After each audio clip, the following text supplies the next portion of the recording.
everyone. This week I wanted to take another opportunity for some Responsity. I got a comment on the most recent blog entry. This comment comes from NetMouse, who wrote, "One topic I would like to hear about is the stories of how you met and ended up working with different musicians who appear on your recordings, and what they brought to the project musically, and how it was awesome." So that's a really great choice of words. I like that. Because the North project, honestly, was only as fun and cool as it was because of all the people who got on board at different periods of time and brought their talents to the project. It really wouldn't have been, it wouldn't have been anything without all the people who made contributions. So now the bad news here is that trying to answer NetMouse's question is a really long story. I mean, there were a lot of people who got involved over the years of North, and they all brought so many different things, and some of the stories of how we met are kind of interesting. But the good news is that this is a great topic for a series of videos that I could kind of chip away at over the coming months. So that's what I'd like to try to do. I'd like to try to answer this question over time, talking about individual people who contributed to the project, how we met, how we worked together, and what they added. So what I want to do this week is I kind of want to set that up by just sort of explaining who the people were and what the overall timeline kind of looks like. So that's what I did here. I set up a timeline that basically shows the years that North was active, starting in 1995, when it was really just me and the project was first conceived, all the way out to 2008, which was late 2008 was the release of Drowning in Sky, and then obviously soon after the relocation that kind of forced the project into retirement. So what I did was I took this timeline and I put events and releases of recordings on the top, and I kind of put names of people underneath as far as full-time band members and people who appeared on recordings. And I highlighted a couple of other key people up here as well. So I just thought I'd walk through this and sort of introduce you to the North family, so to speak, and or at least most of the folks who were majorly involved in the project. And then, as I said, in the months to come, I'll try to make some videos to talk about individual people or maybe groups of people and tell some stories about that. So I think this was just a great question.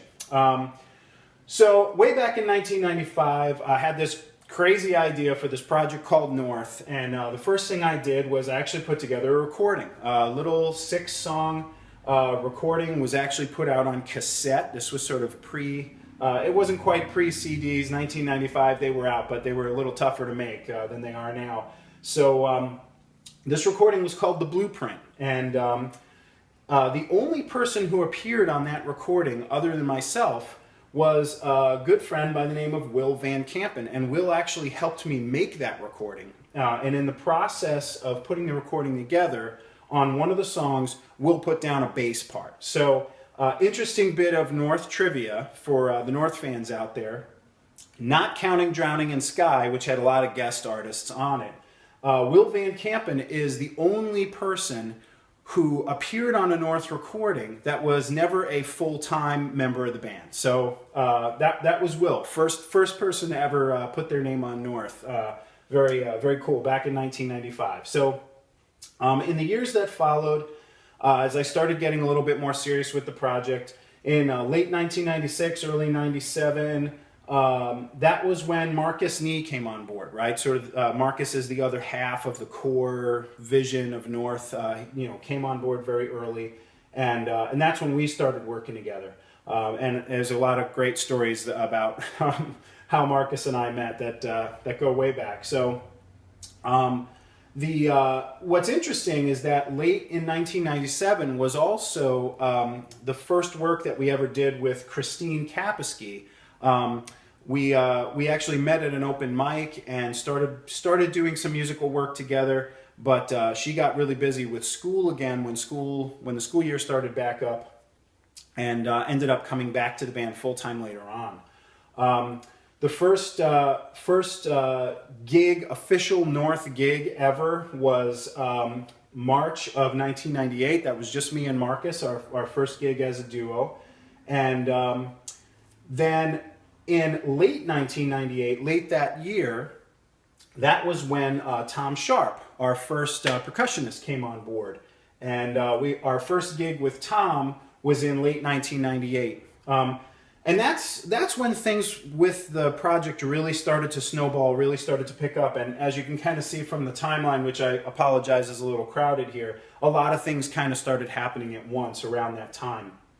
So in late 1998, we had our first gig as a trio, me, Marcus, and Tom.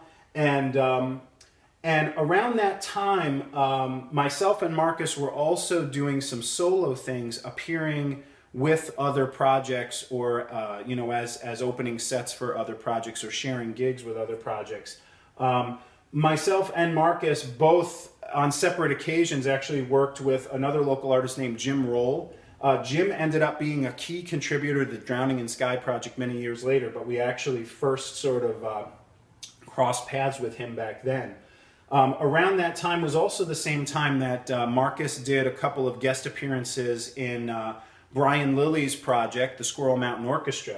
And Brian Lilly also ended up becoming a key contributor to Drowning in Sky, who's the producer on the record years later. So those initial appearances, though, started back then in late 1998, and in early 1999, we actually started doing a lot of gigs with the Squirrel Mountain Orchestra as the North Trio. So time went by. In 2000, Christine Kapusky came back. She had graduated from school. She had a lot more time, and we started working together regularly. She really became a full-time member of the band at that point. In the year or two that followed, we went through a couple of transitions. Tom had moved to Chicago, and while he was still working with us, he got busier and busier with projects out there. And we kind of had a crossfade between Tom's involvement in the project kind of ramping down, and we actually had two percussionists who came on board as Tom moved on to other things. The first was Owl, our Afro-Cuban percussionist, and Hans Mossing, our kit percussionist, both of whom became full-time members of the band right around the 2001-ish time frame, and stuck with us all the way to the end. So that was where Owl and Hans came on board. So then that kind of formed the core lineup of the band that led us into many years to come of really, really fun music. In late 2001, we released 5, which was actually our last recording to have Tom on it. That came out in September of 2001. And then as things moved forward, we kind of continued playing live and doing a mix of gigs, and then eventually in 2006 started production on Drowning in Sky. So in summer of 2002, we actually played some shows with Jeff Elbel, who is also kind of a key member of the North family. He ended up being a contributor to Drowning in Sky as well. He was our Chicago unit producer, and also played a lot of gigs with us and collaborated on some things. Definitely someone who was a big part of the project in the years to come. In late 2004, we actually did a Halloween show. It was kind of a fun thing that we did with our friends and fans. And at that show, we had a guest artist by the name of Kevin McGowan, who came in and played a couple of different instruments, actually. We enjoyed working with Kevin so much, getting ready for that show, that we actually asked him to join the band full time. And he did for a couple of years, played with us as well, as a 6th full-time member of the core ensemble.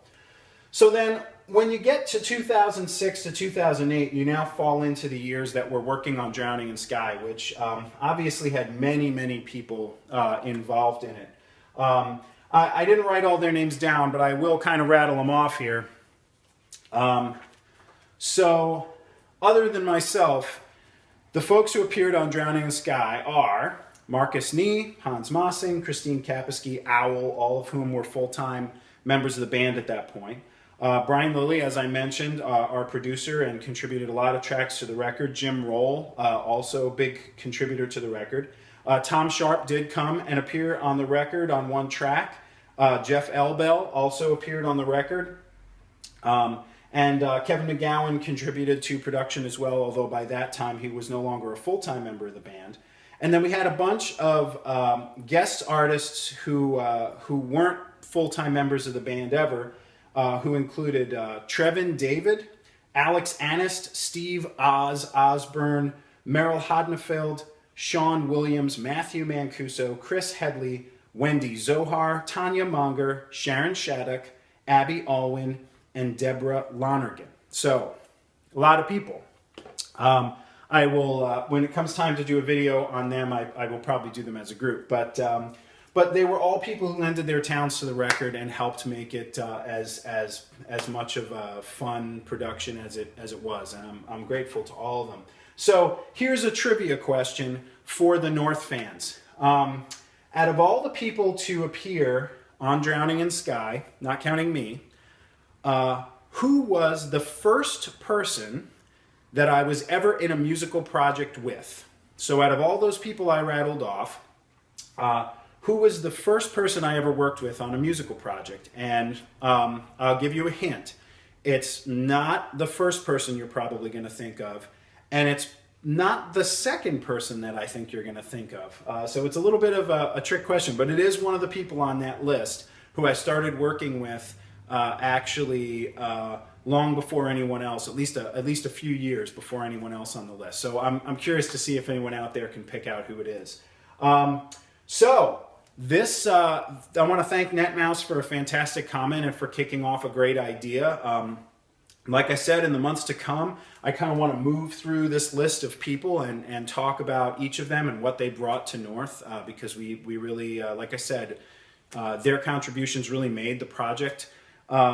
So it's going to take a while probably to get through the whole list, and I'm going to try to dig up photographs and maybe even some early recordings if I can find stuff to kind of keep those videos fun.